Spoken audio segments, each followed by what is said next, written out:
السلام علیکم ورحمۃ اللہ وبرکاتہ۔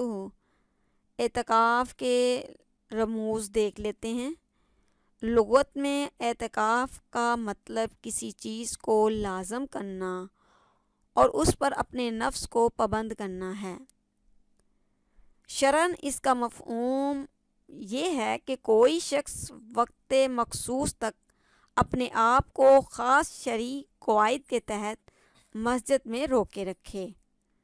ارشاد باری تعالیٰ ہے، اور تم ان سے مباشرت نہ کرو جبکہ تم مسجد میں اعتکاف کرنے والے ہو۔ سورۃ البقرہ۔ آیت مبارکہ سے ثابت ہوا کہ اعتکاف مسجد میں ہوتا ہے، گھروں میں نہیں ہوتا۔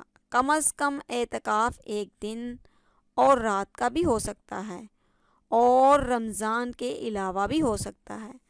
رمضان میں حضور صلی اللہ علیہ وآلہ وسلم آخری 10 دنوں کا اعتکاف کیا کرتے تھے۔ آخری برس 20 دن کا آپ صلی اللہ علیہ وآلہ وسلم نے اعتکاف فرمایا۔ یہ حدیث میری پیاری بہنوں بخاری شریف میں آئی ہے، کتاب الاعتکاف۔ یہ روایت حضرت ابن عمر رضی اللہ تعالی عنہ سے مروی ہے۔ عورتوں کے لیے بھی اعتکاف مسجد میں مسنون ہے۔ وہ گھروں میں اعتکاف نہ کریں گی، یہ ایک نفلی عبادت ہے۔ اگر حالات مناسب نہ ہوں تو مسجد میں اعتکاف عورت کو کرنا ہوگا۔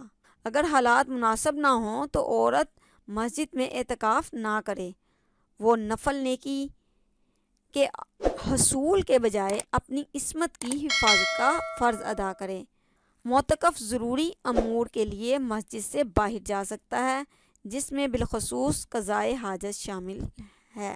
اعتکاف کے لیے بڑے مراکز اور مسجدوں کے بجائے قریبی اور چھوٹی مسجد کو ترجیح دینی چاہیے تاکہ آسانی ہو، مقصد پورا ہو اور وقت کے ضیاع سے بچا جا سکے۔